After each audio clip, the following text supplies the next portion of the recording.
Bem-vindos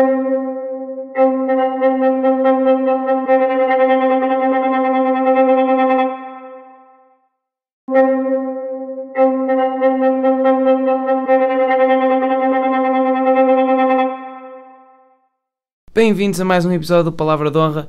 Eu sou o teu amigo Gonçalves da Cunha e hoje vamos dar continuidade a este segmento que se irá debruçar quase exclusivamente sobre o período helenístico, a tal madrugada macedónica, depois do final do grande reinado e império do Alexandre Magno e as escolas de pensamento, pelo menos as 4 escolas de pensamento fundamentais que se centraram, ou pelo menos centraram os seus esforços na reflexão ética e de como se viver uma boa vida, uma vida que eventualmente nos conduzisse para a eudaimonia ou a felicidade e o caminho da virtude, se a virtude é um fim, se a virtude é um meio.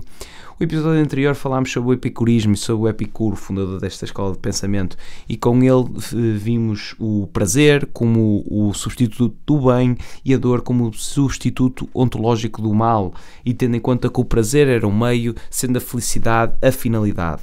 E foi um episódio onde falámos exclusivamente sobre Epicuro e a sua filosofia, mas também acabámos por fazer alusão às outras 3 escolas de pensamento que eventualmente iriam suceder, nomeadamente o cinismo, o estoicismo e o ceticismo. E este episódio de 22, que eu com algum regozijo já começo a ver, não é, o número a ficar cada vez mais respeitável, o 22º episódio, isto não é, obviamente por se tendo ao somatório de todos os episódios desde o seu início, naturalmente, porque na segunda temporada acho que estamos no 11º, mas de qualquer forma temos é que juntar o esforço todo e aos poucos, não é, estamos a fazer aqui um exército de curiosos e pronto, queria-te agradecer já agora que te fiz esta ressalva emocional. E este episódio é sobre o cinismo, uma das minhas correntes, até uma das correntes filosóficas, ou pelo menos, principalmente esta, né? É uma das escolas de pensamento que mais gargalhada conseguiu arrancar de mim, naturalmente. Isto muito por causa do grande epítome e o arquétipo do cínico Diógenes de Sinope, que nós vamos falar muito sobre ele neste episódio, e é impressionante como esta personagem realmente ficou imortalizada por quem era e o que fazia, né? E vão já ver que vamos já contar algumas das histórias e vão ver que é inevitável quase uma pessoa não se rir daquilo que ele conseguiu efetivamente fazer e da forma como ele troçou com todas as convenções sociais da altura. Mas os cínicos, juntamente com os epicuristas e os estoicos e os próprios céticos, são considerados, ou o cinismo, por assim dizer, é considerada como uma escola filosófica. E não só por ser constituída por uma doutrina, ou seja, por uma ideia teorizada, mas sim pela opção de um modo de vida que se manifestava precisamente contra as transformações que estavam a ocorrer na Grécia, tanto no período do domínio macedónico como no período posterior. Tanto é que as reverberações deste pensamento chegaram até ao próprio Império Romano e depois até diz que em algumas percepções ascéticas e mesmo de nível de retórica, que o cristianismo também conseguiu incorporar alguma destas ideias que o cinismo acabou por levantar, mas lá está, o cinismo caracterizava-se precisamente não só por uma doutrina teorizada, mas também porque as pessoas que embarcavam nesta escola de pensamento materializavam com as suas próprias vidas o que era a postura cínica. Então eles acabavam por levar a vida de um cínico. E nós já vamos ver mais para a frente o que é que isto quer dizer verdadeiramente. Mas para dar algum contexto, que é sempre essencial, é preciso referir que o cinismo foi uma escola filosófica. Mais que tudo, eu chamo-lhe escola de pensamento, mas esta é se calhar a definição mais concreta, ou pelo menos que melhor justiça faz. É uma escola filosófica grega que foi criada por Antístenes. Antístenes foi um discípulo de Sócrates, né? Não surpreende ninguém, evidentemente, até porque a própria postura cínica de alguma indiferença, alguma apatia para com a sabedoria, a convenção de ignorância para eventualmente despejar o exercício socrático, já se vê que algum cinismo já, apesar de ainda não ter tido termo ou não ter conhecido nome, já se via bem esta postura cínica. Isto agora até estou aqui a divagar, vou só fazer, se me permitem, que isto também acaba por caracterizar o episódio. É muito interessante, eu já referi isto várias vezes nos episódios antecedentes, de que é um exercício realmente louvável e altamente pertinente remontar à origem das palavras gregas, não é? Nós já fizemos isso com filosofia, naturalmente, philos sapia, não é?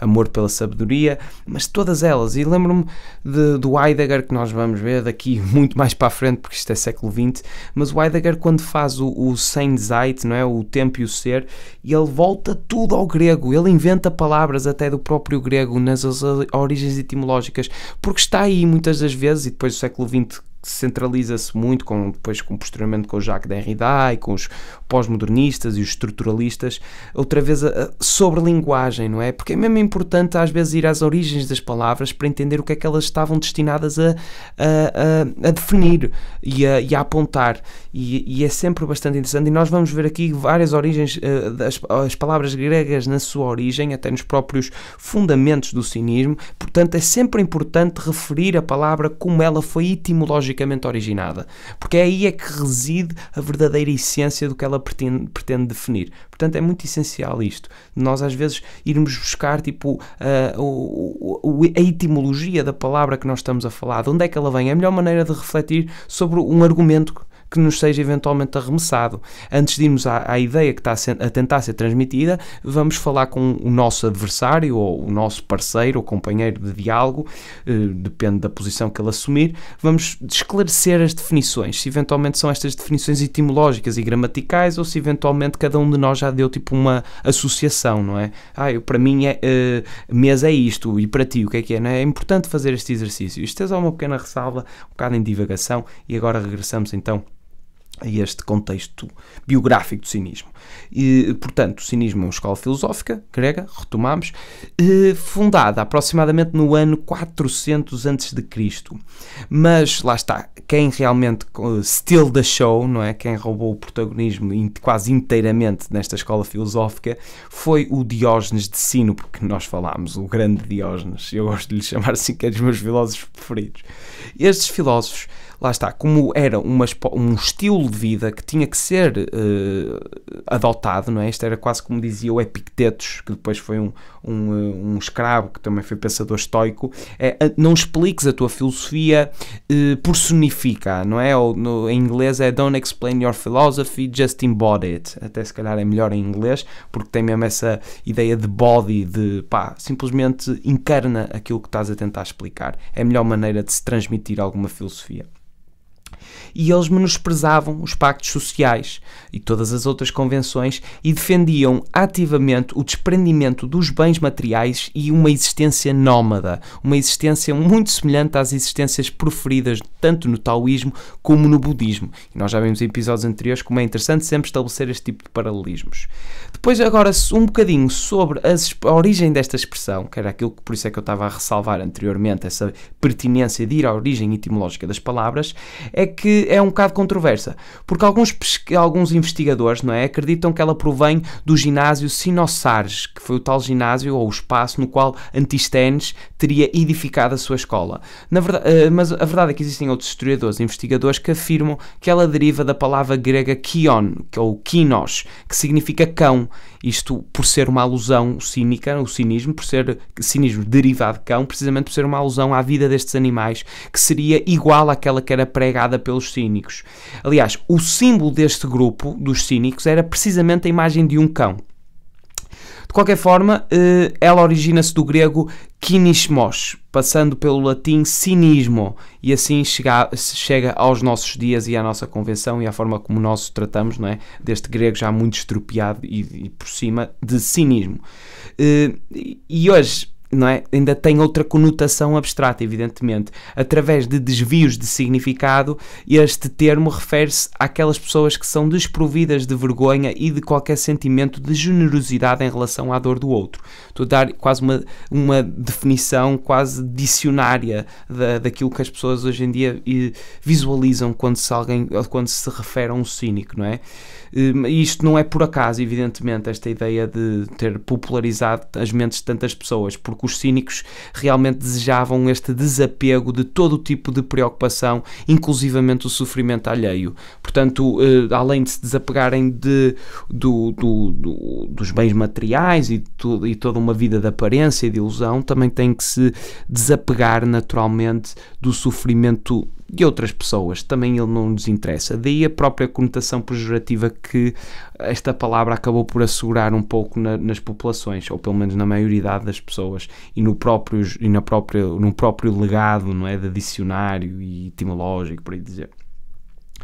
A verdade é que o Sócrates já expressava, e nós já vimos isso no episódio antecedentes, já expressava por variadas vezes, em vários episódios retratados ou relembrados pelo seu discípulo Platão, um repúdio pelo excesso de bens materiais dos quais a humanidade dependia para sobreviver, quase como esta espécie de fetichismo pelo objeto que a humanidade ainda hoje tem, e hoje pessoalmente de uma forma ainda mais destravada, não é?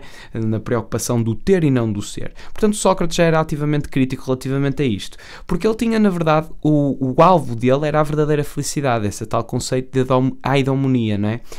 Possuído por um bom daimon, que depois foi dado nome, não é, de Platão e depois posteriormente Aristóteles.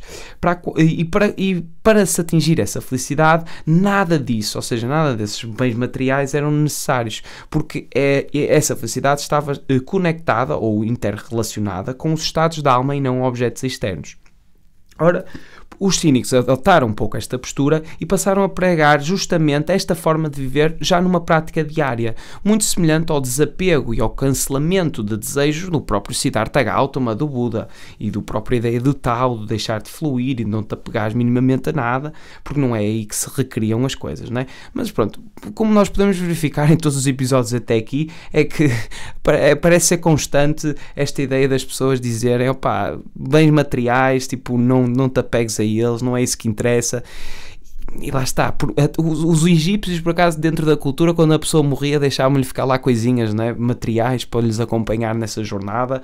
E pronto, os gregos também religiosamente tinham esta ideia de deixar as duas moedas, né, ou uma moeda de ouro para o carote, que ia depois levar até o reino dos mortos. Pronto, existem sempre algumas conotações simbólicas que têm uma associação incontornável a bens materiais, não é? Materiais terrenos. Mas a verdade é que quando uma pessoa morre, não leva aos carros, nem leva às casas, nem leva rigorosamente nada. Só pode ter o desejo, mas eventualmente não irá estar aqui para ver o que é que irá acontecer às suas posses, mas só pode ficar com o desejo, ou pelo menos morrer, ou ter esse último sopro de vida, esperando que as coisas sejam continuamente utilizadas pelos seus sucessores ou pelos seus prolongamentos. Mas a verdade é que é importante, de certa forma, uma pessoa ser desapegada relativamente aos bens materiais, e eu digo isto precisamente porque nós estamos a verificar que todos os patrimónios, ou pelo menos todos os legados filosóficos, reforçam e sublinham esta necessidade, ou esta valência, faculdade, competência. Portanto, eu acho que tem aqui alguma sabedoria, não é? Eu acho que não é bom por ser antigo, é antigo por ser bom. Acho que é um pouco por aí.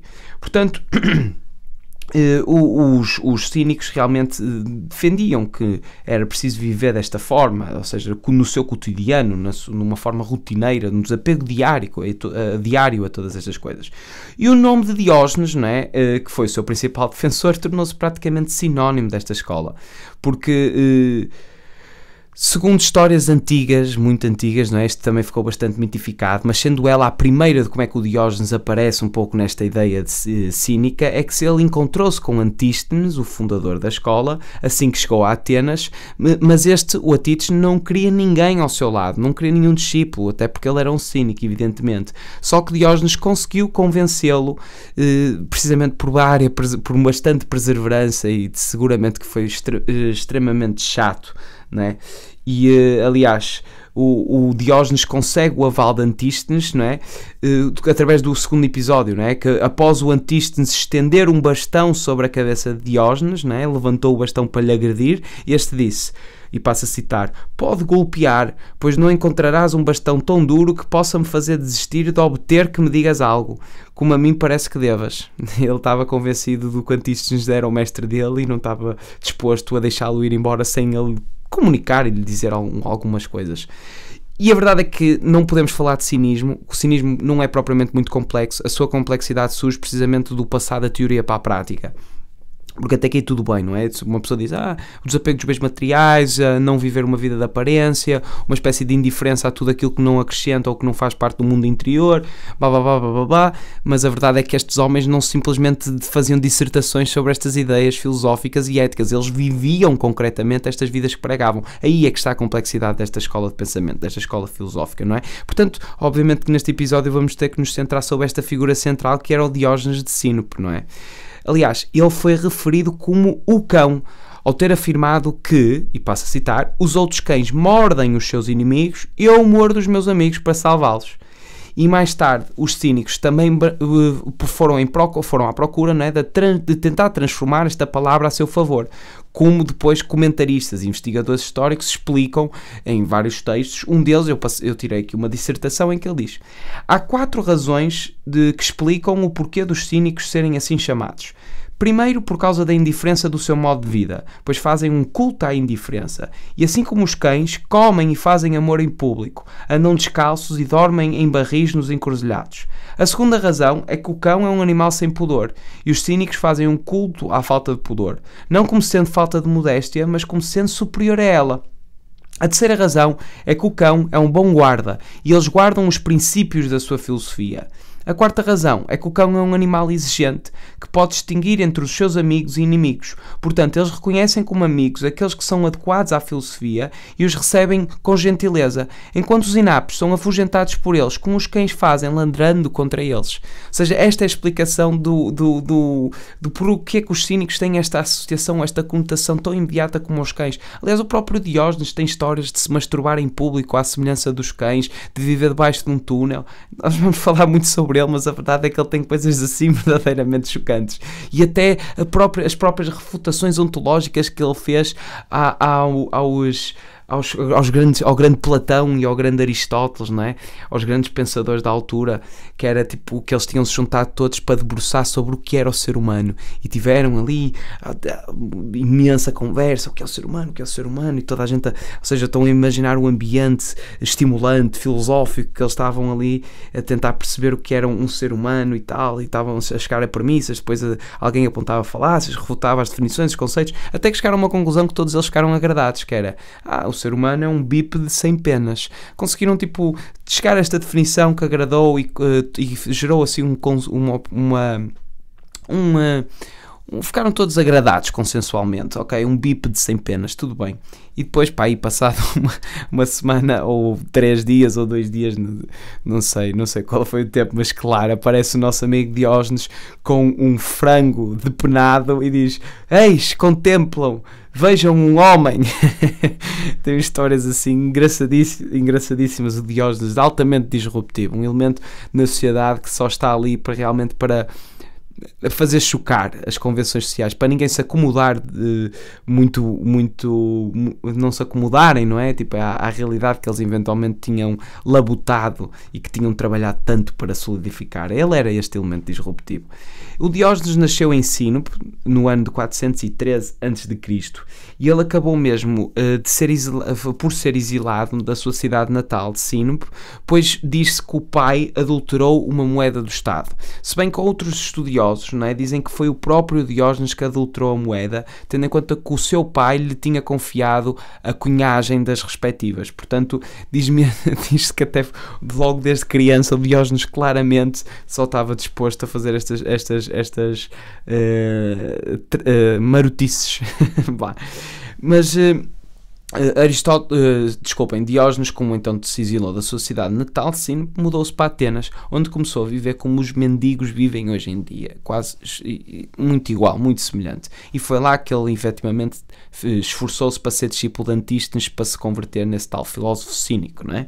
Mas a vida de Diógenes causava uma grande curiosidade entre os atenienses, porque ele vivia num túnel, ele vivia por baixo de um túnel, e vestia apenas uma túnica, não tinha mais nenhuma, estava sempre com a mesma, lambia água das poças, e ele tinha este exercício que era bastante peculiar. Imaginem vocês, de andar com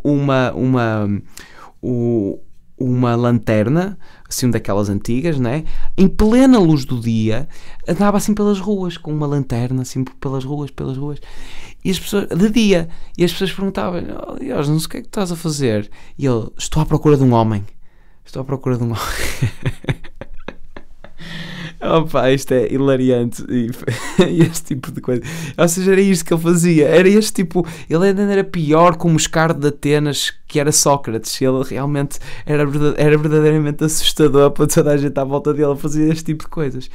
E este estilo de vida era uma resposta contra todas as comodidades e atividades intelectuais. O Diógenes era contra qualquer forma de erudição e expressava-se através das suas atitudes e escolhas concretas.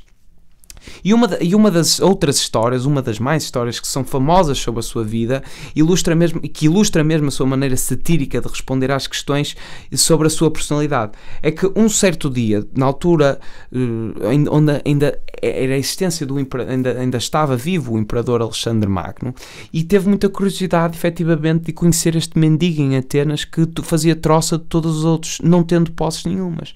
Ele foi ter com Diógenes, Alexandre Magno. Imaginem, o imperador dos imperadores. Isto era tipo um deus na terra, como houve poucos na história da humanidade. E aproxima-se do Diógenes e vira-se para ele e diz: pede-me algo, pede-me o que quiseres e eu irei-te conceder, Diógenes. Porque o gajo estava realmente admirado com o facto de ele não ter nada e mesmo assim fazer troça. E o Diógenes olha de baixo para cima, não é? Para esta figura, para Alexandre Magno, e diz-lhe só: pá, então sai-me da frente, que estás à frente do sol. Fantástico, não é? E o Alexandre Magno fica surpreendido com isto. Tipo, alguns historiadores dizem: não tentes dar aquilo que não consegues, assim, qualquer coisa, complementam um pouco esta frase, mas isto chegava para ele ficar absolutamente icónico. E o Alexandre diz: opá, se eu não fosse Alexandre Magno, gostaria de ser Diógenes. E ele diz: opá, se eu não fosse Diógenes, gostava de ser Diógenes. Ainda lhe diz isto por cima, não é? Mas muitas outras histórias que são conhecidas e estão devidamente retratadas no livro de Diógenes Laércio, que são Diógenes Laércio, que era um historiador, partilhava do mesmo nome, mas, por exemplo, mas não vão por aí, porque Diógenes havia pai aos 1000 por metro quadrado, realmente era um nome muito comum. Se alguém chegasse na antiga Grécia e dissesse: e quisesse dar uma dividende para com as pessoas e dissesse: eu estou aqui a sentir um Diógenes, tens um Diógenes na família, não é? E o gajo: é o meu pai. Quase certeza que irias acertar, irias parecer assim. Se calhar o pessoal até desconfiava que não era assim um ato, ou pelo menos um feito de adivinhação e de sobrenaturalidade muito por aí além, porque a verdade é que havia muitos Diógenes. Mas este Diógenes Laércio é diferente do Diógenes de Sino, porque esse é que é o protagonista da nossa história, do episódio de hoje. Diógenes Laércio é um historiador, só para fazer esta pequena explicação sucinta. Portanto, segundo a obra dele, Vidas e Opiniões de Filósofos Eminentes, um dia Diógenes viu um rato a correr pela rua de um lado para o outro, sem direção. E isto foi entendido pelo filósofo como um remédio para as suas dificuldades, pois o rato não procurava abrigo, e não temia as trevas, e nem procurava nenhuma comodidade.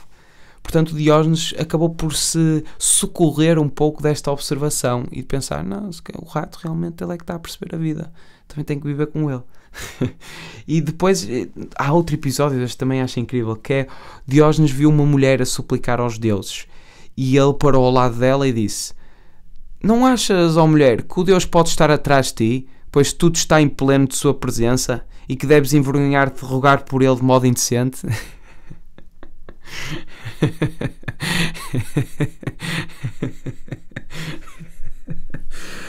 Esta história é brilhante.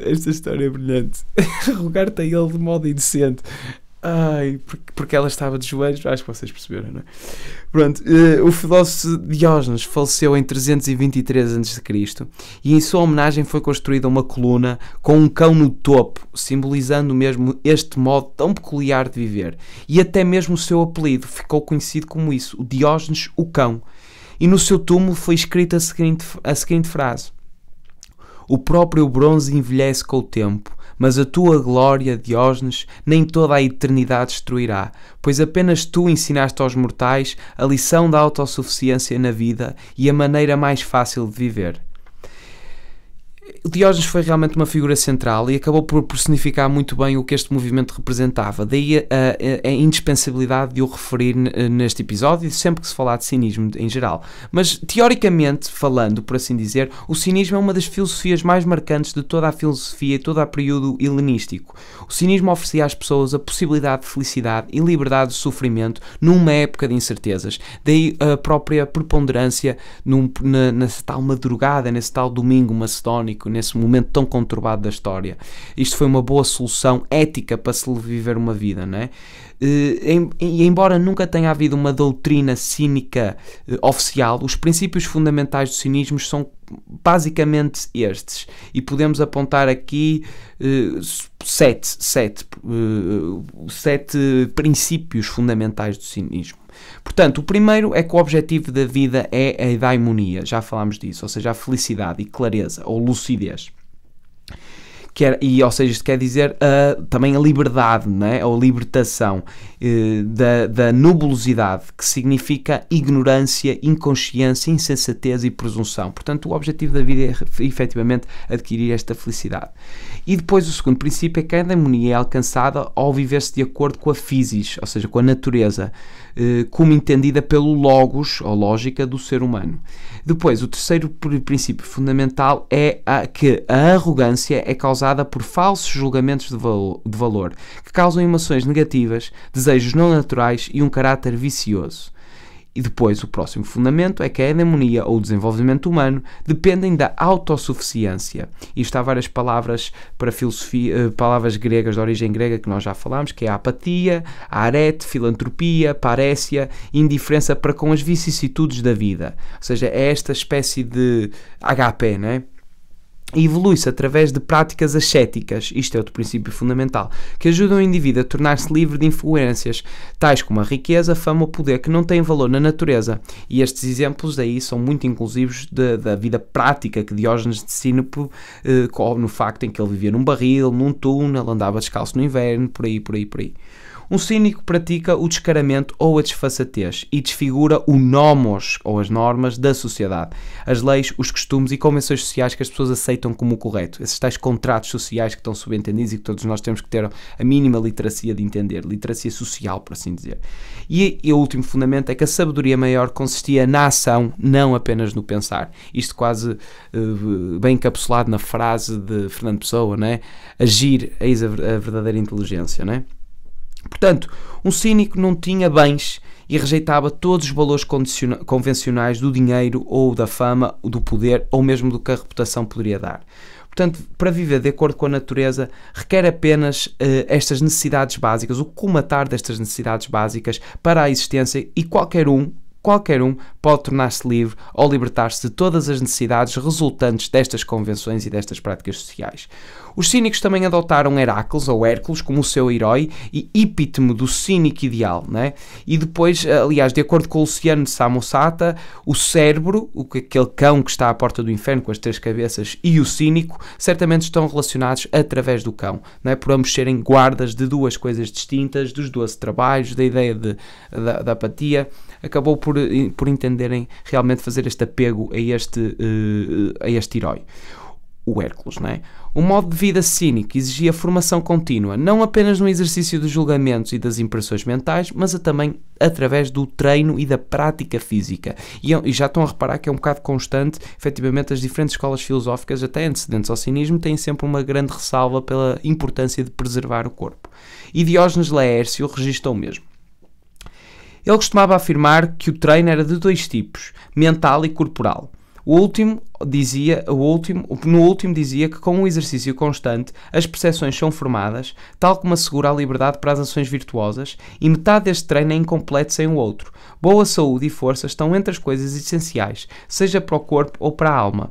E ele apresentava provas irrefutáveis para mostrar facilmente que com a prática de ginástica chega-se até à virtude. Nos trabalhos manuais e outras artes, pode-se ver que os artesãos desenvolvem habilidades manuais extraordinárias através da prática.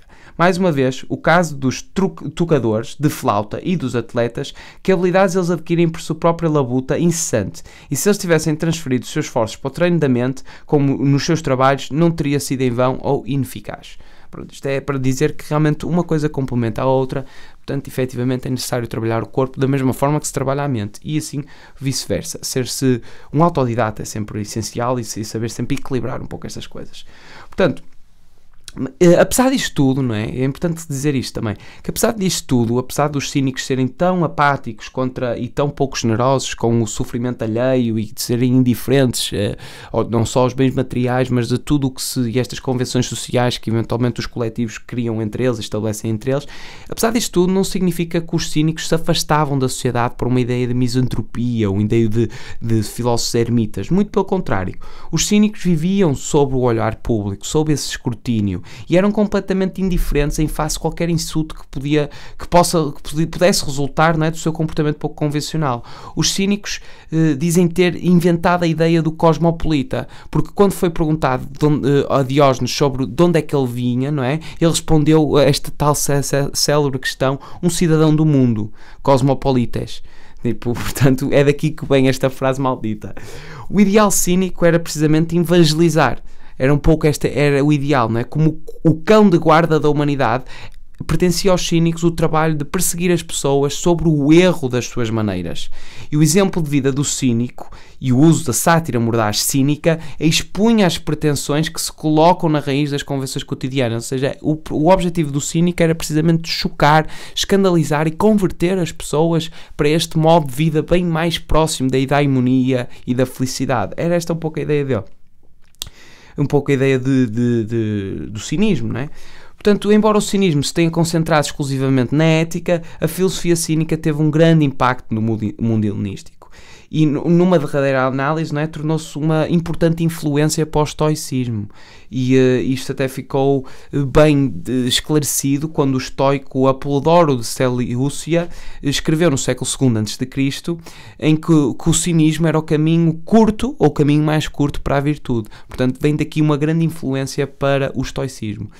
E a verdade é que, muito resumidamente e teoricamente, a filosofia cínica, ou o cinismo, partia do princípio de que a felicidade não depende de nada externo à própria pessoa, ou seja, coisas materiais, reconhecimento alheio e mesmo a preocupação com a saúde, o sofrimento e a morte. Nada disso pode trazer a felicidade. Portanto, não existe necessidade de haver algum tipo de preocupação ou apreensão relativamente a coisas que nos são alheias externas. Portanto, segundo os cínicos, é justamente a libertação de todas essas coisas que pode trazer a felicidade, que uma vez obtida nunca mais poderá ser perdida. Eles também tinham muito esta ideia, não é? Aliado ao discurso, também o modo de vida do cínico deveria estar em concordância com as ideias defendidas. Para eles, a virtude reside sobretudo na conduta moral do homem, naquilo que lhe é intrínseco e não nas conquistas materiais nem nessas aparências exteriores. Portanto, os cínicos defendiam ativamente esta ideia de desapego, esta ideia de libertação do material, um pouco também que consequentemente também acaba por ser uma libertação do desejo, não é? Que também é referido um pouco no budismo, portanto mais uma vez estabelecer-se paralelismo.